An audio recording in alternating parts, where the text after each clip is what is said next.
Assalamualaikum warahmatullahi wabarakatuh. Assalamualaikum wabarakatuh. warahmatullahi wabarakatuh. Alhamdulillahirabbil alamin wassalatu wassalamu ala rasulil karim wa ala alihi wa sahbihi ajma'in. Wa ba'd. Ustaz yang saya muliakan, yang sama kita muliakan, Ketua Sanad dan seluruh jajarannya, teman-teman Kakanda dari angkatan pertama, teman-teman adik-adik sekalian, terima kasih. Alhamdulillah, kita bersyukur kehadirat Allah Subhanahu wa taala telah memberikan nikmat dan kesempatan untuk kita bersama dalam kajian subuh yang sepertinya kajian terakhir kita di bulan Ramadan ini, meskipun dalam suasana virtual. Salawat dan salam senantiasa kita persembahkan kepada junjungan kita Rasulullah Muhammad Sallallahu Alaihi Wasallam. Teman-teman sekalian, sangat bersyukur kita semua dan tentu kita mengucapkan terima kasih banyak atas perkenan orang tua kita Ayahanda Murabbi kita semua berkenan hadir. Insya Allah akan memberikan ujangan-ujangan kepada kita semua pada pertemuan kajian subuh terakhir kita pada hari ini. Dan sebelum kami memberikan kesempatan seluas-luasnya kepada Murabbi, kepada gurunda kita, perkenankan saya untuk meminta kepada kita semua, bermohon kepada kita semua untuk membacakan doa untuk warga Sanad khususnya yang telah mendahului kita. Seingat saya ada Kanda Abu Bakar, mungkin ada yang lain yang sempat saya lupa, dan keluarga besar Sanad yang lain, istri dari saudara-saudara kita, istri Kanda Zulkarnain almarhumah, istri saudara kita Syarifuddin, ada Adinda almarhum Ali Api, mungkin ada yang lain yang sempat saya lupa. Mari kita membacakan doa. Semoga semuanya diberikan kelapangan kuburnya, senantiasa dirahmati oleh Allah Subhanahu wa taala dengan membacakan surah Al-Fatihah. A'udzubillahi minasyaitonirrajim. Bismillahirrahmanirrahim. Alhamdulillahirabbil alamin.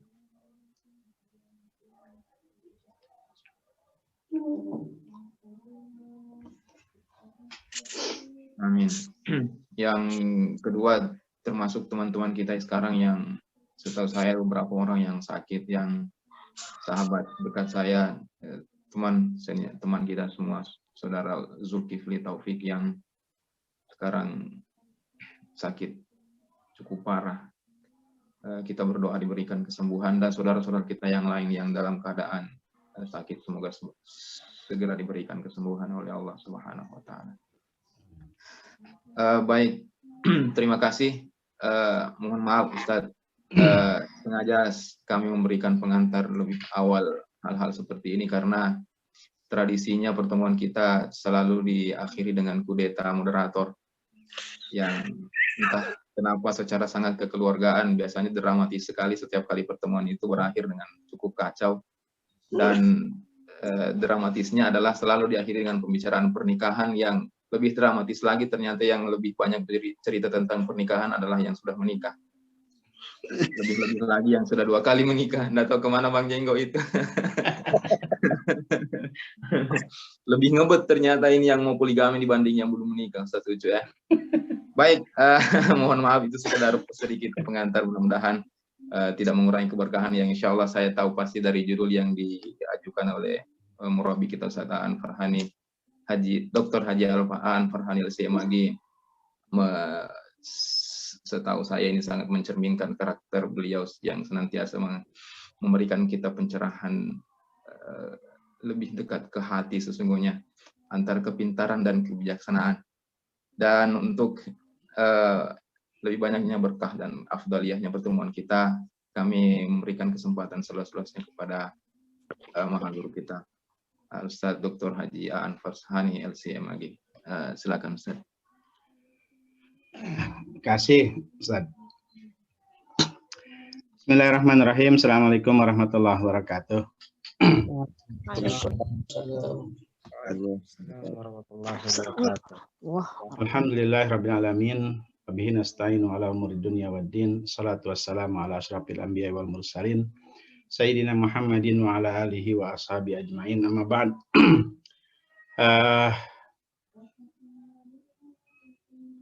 Para ya mungkin saya lebih enak ngomongnya anak-anak saya sekalian ya. Orang sekarang sudah luar biasa ya, asatidzah sudah tersebar di berbagai belahan bumi Indonesia ini. Alhamdulillah pada pagi ini ya sudah lumayan siang, santai lah, kita berluasa waktu. Kita bisa bersilaturahim walau lewat virtual. Memang secara langsung saya tidak sempat join, tapi hampir seluruh cuplikan sempat saya lihat ya, saya ikuti. Bangga pernah menjadi bagian dari keluarga ini. Sebenarnya ketika kemarin Ketua Sanad nge-WA saya, chat yang saya sudah tulis itu nggak begitu. Saya bilang terserahlah apa saja judulnya. Tapi belum sempat saya kirim, bilang nanti sembarang dikasih judul, nggak sempat baca-baca. Nah, orang-orang pintar saya hadapi. Jadi saya bilang tiba-tiba terbersit saja itu. Ya, ketepatan ini sudah hampir penutup Ramadan. Rata-rata kita disibukkan dengan berbagai aktivitas, terutama dengan amalia Ramadan yang ya kita lebih banyak. Kalau saya lihat dari muka-mukanya, kita lebih banyak rata-rata menyampaikan daripada mendengar. Di waktu yang bersamaan, saya baru-baru membaca salah satu kutipan atau salah satu sub dari bukunya almarhum Kang Jalal, Allah yarham. Ya, dengan segala kontroversinya, saya termasuk orang yang banyak istifadah. Ya. Saya tidak lupa ketika di pondok di Todong, ya istilah bahasa santri dulu, ya ditembak langsung suruh khutbah. Kenapa buku beliau yang saya dapat, ya khutbah-khutbah di Amerika itu yang saya baca. Kemudian banyak ya, ketika saya pulang dari Mesir ada teman ya Ustaz Akbar kenal, Kang Dede Rodin, ya, itu pernah ngajar di sekolahnya Kang Jalal. Dan saya senantiasa dikirimi buletinnya Mutahari. Menarik sekali tulisan-tulisannya.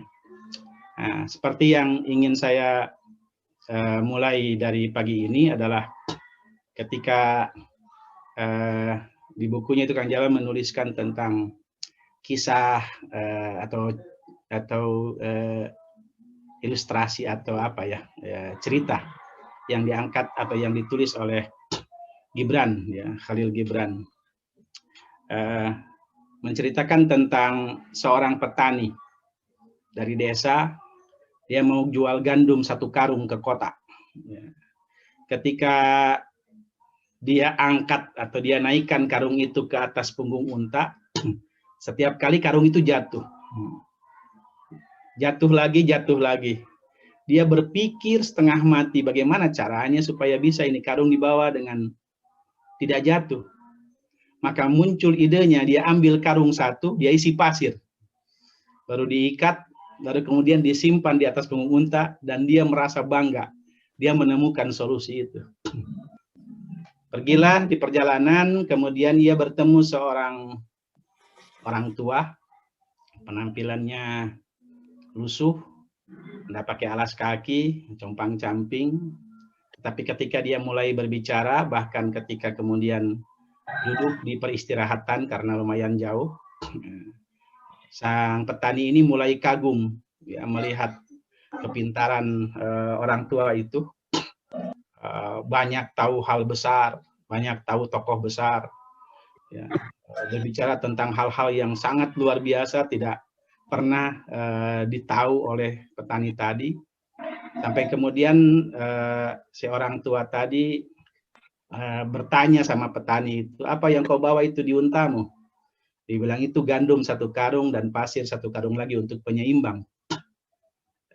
Kata orang tua itu sambil terkekeh, dia ketawa, ya kira-kira kalau pakai logat ini bodohnya itu. Cobanya kau bagi 2 itu gandummu, kau tidak bawa barang sia-sia dan untamu tidak bawa beban yang sangat berat. Tambah bangga, tambah luar biasa kagum ini petani. Luar biasa, saya tidak terpikir gitu ya. Tetapi lama-lama dia perhatikan orang tua ini, kenapa ada orang sepintar ini, sehebat ini, tetapi penampilan seperti ini, tidak punya sendal, pakaiannya lusuh, badan nggak keurus. Akhirnya penasaran, kata petani itu, kalau boleh saya tahu pertanyaan, kalau saya boleh tahu apa pekerjaan Bapak? Kira-kira begitu pertanyaan. Dia bilang, akhirnya orang itu menjawab, saya nggak punya pekerjaan, saya nggak punya rumah, saya nggak punya sepatu, saya juga tidak tahu sebentar malam apa saya bisa makan apa enggak. Akhirnya seketika sang petani itu bangun, lalu kemudian dia katakan, pergi kau dariku. Saya memang bodoh, telah membawa 1 karung gandum dan 1 karung pasir sebagai penyeimbang. Tetapi kebodohanku telah memberikan kehidupan bagiku.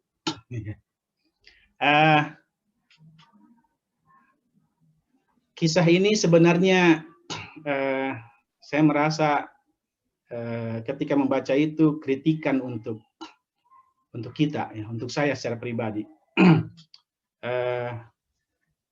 Betapa banyak kita sering menyelesaikan persoalan sepele bagi orang, ya, sepele menurut kita, besar untuk orang, tetapi sungguhnya kita sendiri bahkan kemudian ibarat orang tua tadi, ya, kita sesungguhnya compang-camping, kita sesungguhnya tidak punya rumah, kita sesungguhnya tidak beralas kaki. Karena itu seringkali kita berupaya terus bersolek, sibuk dengan urusan luar, karena hanya ingin dilihat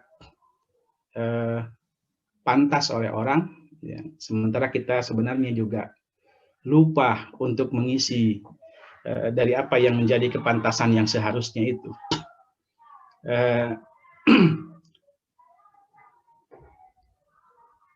Kita banyak belajar tentang hal-hal yang sangat detail tentang sesuatu. Kang Jalal memberikan contoh, misalnya ada orang menghabiskan waktu untuk mengkaji tentang sholat sampai hal-hal detail. Tapi kemudian apa yang dia dapat dari itu, ilmunya hanya untuk digunakan menilai orang. Jadi setiap ketemu orang dia nilai dengan sholatnya.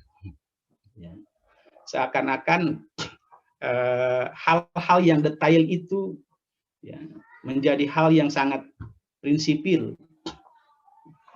Celakanya adalah kalau kemudian ada sesuatu yang menurut pengetahuannya kemudian berbeda, lalu kemudian ya seperti bahasa sang orang tua tadi, ya, mencemooh orang, padahal orang dengan cemoohannya itu sesungguhnya dia sudah menyelesaikan banyak hal terkait dengan kehidupan. Ya. Karena itu sang pemuda petani tadi bertanya, kalau begitu apa yang kau dapat dari pengetahuanmu? Ya, dari begitu banyak hal yang kau tahu. Apa jawaban orang tua tadi?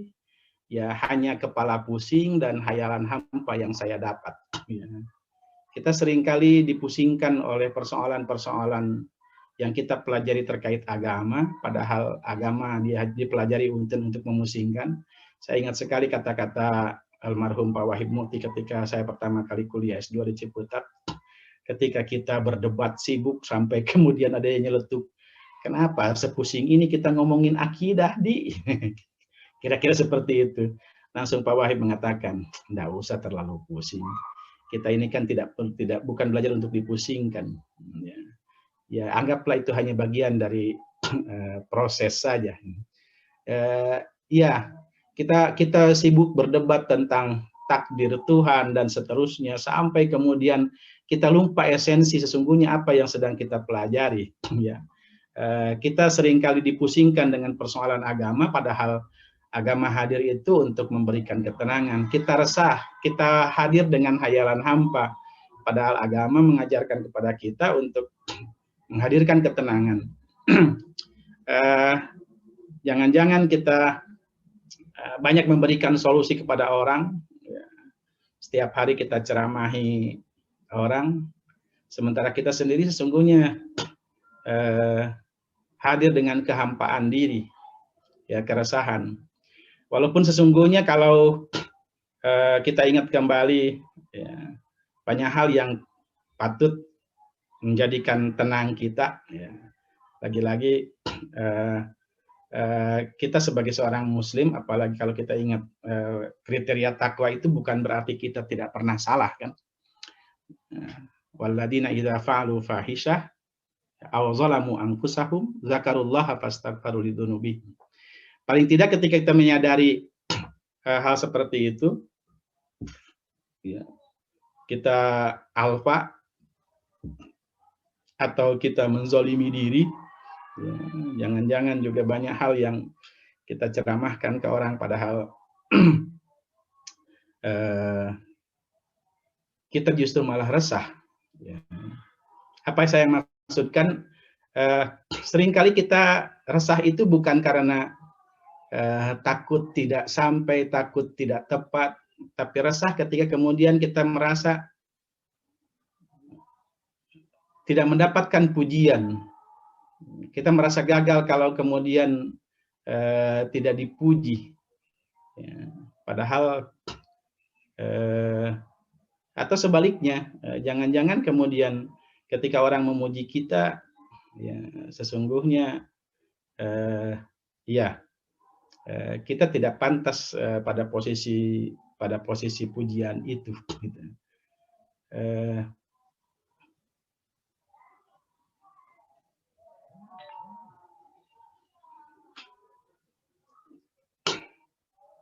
Ya, belajar di prodi ilmu Al-Quran, ilmu hadis atau tafsir hadis dulu, saya selalu menyebutkan kita sesungguhnya punya tanggung jawab besar, ya, punya tanggung jawab luar biasa, ya. Dan jujur apa ya, ada keresahan ketika kemudian ada rasa, mudah-mudahan saya yang salah gitu, ketika ada kesan kalau masuk ya kuliah hanya untuk jadi sarjana, ya, terbukti dengan tidak ada, kurang terkesan keseriusan untuk belajar, kurang terkesan untuk apa sih sebenarnya esensinya kita mau masuk, mau kuliah. Ya, saya teringat ya, dulu almarhum Pak Dr. Mustamil mengatakan, ya kan kalau kita punya sesuatu, bukan kita yang nyari, gitu. Tapi orang yang nyari kita. Dan itu selalu teringat. Gitu. Sungguh hal yang aneh kalau kemudian kita sudah belajar, mempelajari nilai-nilai Al-Quran, apalagi hadis Rasulullah SAW yang begitu luar biasa, sangat mendalam dan detail, lantas kemudian kita resah, gitu. Kita resah hidup memikirkan harus bagaimana, harus jadi seterusnya, ya. Padahal ya, kalau kita sudah merasa melakukan apa yang menjadi keharusan, kewajiban kita sebagai seorang pembelajar dalam tafsir hadis ini, dalam Al-Quran dan hadis ini, saya yakin Allah yang menjamin semua. Ya sebenarnya candaan-candaan kita itu bagian dari kepedulian ya. Saya mengatakan cuma cara kita kadang merasa lebih tidak menggurui, tidak ya kalau tersinggung bersyukur berarti sadar. Ya, kalau tidak tersinggung pada gilirannya mungkin nanti semua berproses. Tapi ya tidak bisa juga kita paksakan apa yang kemudian tadi diceritakan dan segala macam, itu sebagainya bagian dari bagaimana kita berupaya untuk keluar dari keresahan-keresahan dalam kehidupan.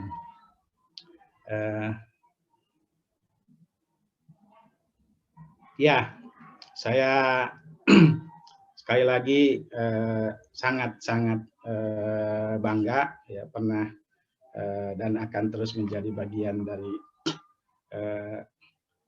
keluarga ini, dan ini yang menjadi hal yang ini patut resah ya, karena sekarang sisa semester 8, saya sekarang sudah 3 tahun vakum ya, sudah 3 tahun vakum, bukan berarti bahwa kedua prodi vakum, enggak ya, niat dan peminatnya sangat luar biasa tetap ya, bahkan secara formil juga kita sudah ada pengakuan, hanya mungkin tugasnya lagi-lagi adalah memantaskan atas pengakuan itu. Mudah-mudahan di tahun ini ya komitmen Pak Dekan, ya kita ada Ustadz Gani di sini, ya kita bisa menyambung ya untuk tidak putus seperti sering saya ulang ya nama sanad ini, karena disinilah kita bisa saling mengingatkan, bisa saling melakukan canda-canda cerdas ya, canda-canda cerdas, dan di tempat ini juga kita terus mengasah kebijaksanaan tadi. Ya. Saya merasakan luar biasa ya, dan saya sedang berbicara tentang diri saya. Betapa Allah sangat luar biasa sayang dengan kita ya semua. Ketika kalau balik kepada apa yang saya jadi tadi kan pengantar itu, ya seringkali kita lupa. Gitu. Saya masih ingat sekali ketika ujian promosi, tidak tahu Pak Prof Galib ketika itu menanyakan hal yang tidak saya duga. Ya, pembelajaran sangat luar biasa ya tadi. Kita ngomongin sesuatu yang sangat amaliyah ya, tetapi kemudian ketika saya nulis, saya menjadikan itu sebagai sesuatu yang dalam tanda kutip bahasa orang-orang di sana menjadi sesuatu yang hanya ilmiah dalam tanda kutip ya, sehingga jauh dari apa yang saya lakukan ketika proses itu dengan apa yang saya praktekkan.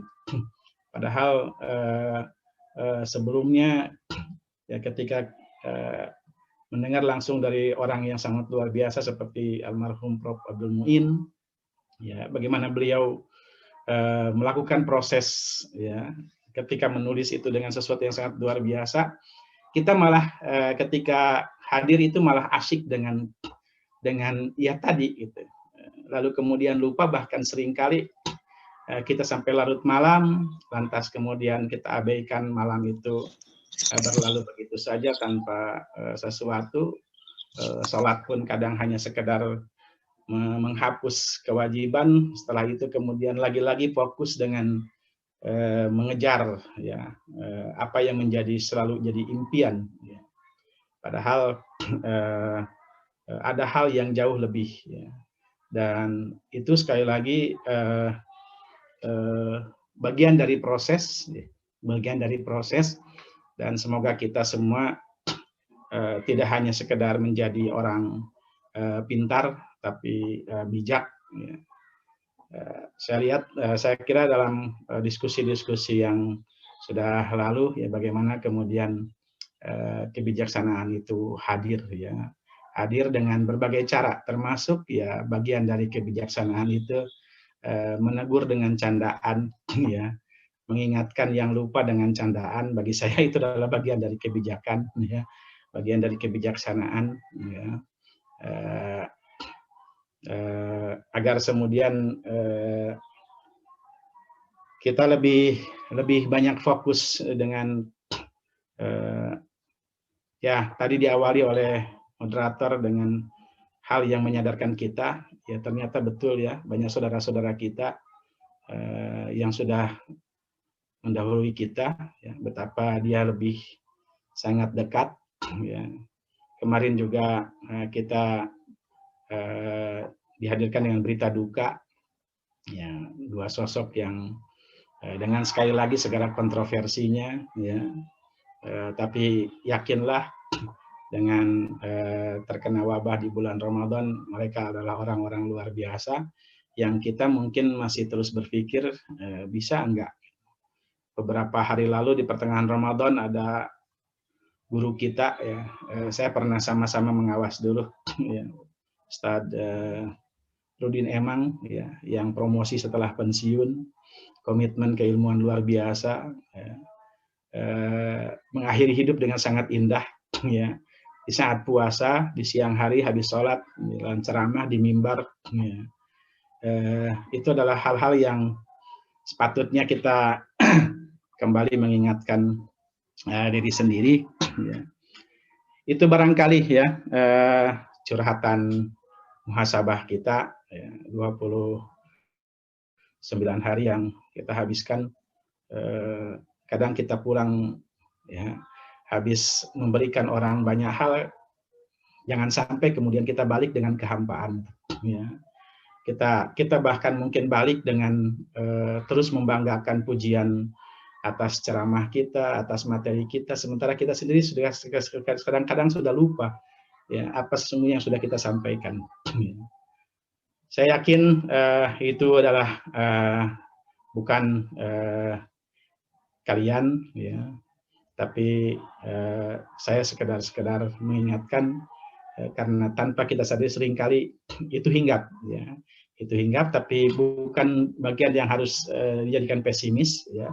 Tapi terus kita perbaiki, kita optimis, ya, dan pada gilirannya insya Allah tetap akan menjadi keberkahan, tetap menjadi kebaikan, setidaknya doa-doa yang diberikan oleh mereka-mereka yang mendapatkan kebaikan dari sebutlah yang tadi kita anggap telah memberikan kebaikan, yakin itu menjadi satu hal. Ya.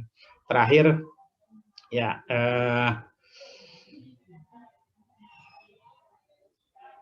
Hidup ini tidak lepas dari masalah, ya. Semua dengan masalahnya. Yang belum nikah ya masalahnya belum nikah. Yang sudah nikah ya masalahnya sudah nikah. Ya, Ustaz Nawir ini. Yang sudah nikah tetap ya. Jadi sebenarnya yang itu bukan masalah gitu. Yang jadi masalah adalah bagaimana cara kita menghadapi masalah itu. Bagaimana cara kita menghadapi masalah itu. Ada sebuah ilustrasi tentang seekor rusa yang mau melahirkan, ya. Dia lari ke tepi hutan di samping sungai. Kemudian ketika dia siap-siap melahirkan, tiba-tiba sesuatu di luar dugaannya terjadi. Ya, petir menyambar, ya, kilat kemudian bersautan, akhirnya memercikkan cahaya, lalu membakar hutan yang kering. Ketika sang rusa sadar tentang kondisi hutan yang terbakar, ya, sungai di sebelahnya, nengok ke kiri ternyata ada pemburu yang siap melesatkan anak panahnya, nengok ke kanan ternyata ada singa yang siap menerekamnya. Saat seperti itu, ya dia mau menjerit juga tidak memberikan solusi. Ya, pilihannya kan mati dengan 4 alternatif. Masuk ke hutan terbakar, terjun ke sungai tenggelam, tinggal diterkam singa atau dipanah oleh pemburu. Akhirnya sang rusa hanya fokus kepada tujuan utama yaitu melahirkan. Lalu kemudian kuasa Allah hadir di situ, kilat kembali memecahkan cahayanya sehingga merusak pandangan sang pemburu, sehingga ketika melesatkan panahnya meleset, akhirnya kena di singa. Singa meninggal seketika. Kemudian petir diikuti hujan yang deras, hutan yang terbakar kemudian tersirami oleh hujan, kemudian pemburu lebih fokus dengan menyelamatkan diri dari gempuran hujan tersebut, dan rusa pun bisa melahirkan dengan tenang. Itulah ilustrasi, ya, tugas kita adalah melahirkan apapun, melahirkan karya, melahirkan generasi, melahirkan banyak hal yang menjadi tugas kita dalam hidup sebagai khalifah di muka bumi. Ya, masalah dan seterusnya akan terus silih berganti. Ya, jangan sampai kemudian kita terpalingkan oleh masalah sehingga fokus dengan masalah, lupa tujuan utama kita, yang akhirnya kemudian tidak ada yang tuntas. Hadapi masalah dengan apa yang kita mampu, karena yakin la yukallifullahu nafsan illa wus'aha, selebihnya serahkan Allah, Allah yang selesaikan semua itu. Tugas kita sekali lagi fokus kepada tujuan hidup utama kita, yaitu melahirkan sesuatu apapun itu, ya. Apapun itu dalam bentuk banyak hal, ya. Atau ya bisa juga kita dengan cara membantu menyelesaikan masalah orang, ya. Karena kata Nabi kan, wallahu fi aunil abdi maka al abdu fi auni akhi. Ya, selesaikan urusan orang, nanti Allah yang selesaikan urusan kita. Saya kira itu, ya, renungan Ramadan kali ini. Mudah-mudahan bisa menjadi motivasi khususnya bagi saya untuk terus berbenah, untuk terus ya, sebenarnya saya baru sadar, ya, usia sudah sangat hampir setengah abad. Ya, ternyata seringkali kemudian udahlah, apalagi saya cari gitu, tinggal nikmati saja. Tapi kadang ingat lagi, jangan-jangan kemudian kita seperti itu, padahal kita tidak berbuat apa-apa.